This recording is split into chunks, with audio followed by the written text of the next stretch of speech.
সাদামাছি বলে একটা একটা সংক্রমণ হয়েছে গত ৪ বছর। এই ৪ বছরে সেন্ট মার্টিনসে ডাব নাই, তবে এই বছর কিছু কিছু গাছে ডাব ধরেছে। আপনি জানেন যে ডাবগুলো আমাদের টেকনাফ থেকে কিনে আনতে হয় এবং ২-৩ বার টোল দিতে হয়। টেকনাফ পৌরসভা, টেকনাফ ইউনিয়ন পরিষদ এবং সেন্ট মার্টিন ৩ বার টোল দিয়ে, পরিবহন দিয়ে, ২ বার লেবার দিয়ে একটা ১০০ টাকা দিয়ে কেনা ডাবের কস্টিংই পড়ে যায় ১৫০ টাকা। সুতরাং এখানে আমার তো ১৮০ টাকায় না বিক্রি করে কোনো উপায় নেই। যখন প্রচণ্ড গরম হবে সে সময় কিন্তু আপনি খেয়াল করেন পর্যটন কিন্তু হয় শীতের সময়, সেখানে এত বেশি ডাব প্রয়োজনও হয় না। পাঞ্জাবের জগতে একটি বিশ্বস্ত নাম শাবাব এথনিক ওয়্যার।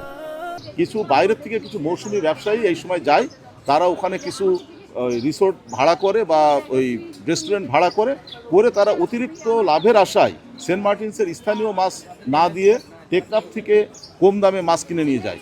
সুতরাং সেই মাছগুলোতে তারা বেশি মশলা মাসে বিক্রি করে, এই ধরনের অভিযোগ আছে, এটা অস্বীকার করব। বিগত ৪ বছর আমাদেরকে রেজওয়ানা ম্যাডামের এগেনস্টে একটানা সংগ্রাম করে যেতে হচ্ছে যে কিভাবে আমরা পর্যটক নিয়ে আসে আমাদের রুজিরুটি নির্ধারণ করব, কিন্তু যার ফলে আমরা এই যে ছোট ছোট বিষয়গুলো, রাস্তায় কেন জ্যাম হচ্ছে, কেন পর্যটক ভালো খাবার পাচ্ছে না, কেন কাউকে অতিরিক্ত, আসলে এই দিকে মাথা ঘামানোর মতো সুযোগ দিন। আজকে যদি সরকার আমাদের পর্যটনটা ফ্রি করে দেয়, তখন আমরা বসে পর্যটকদের এই সমস্ত সমাধান করে ফেলবো।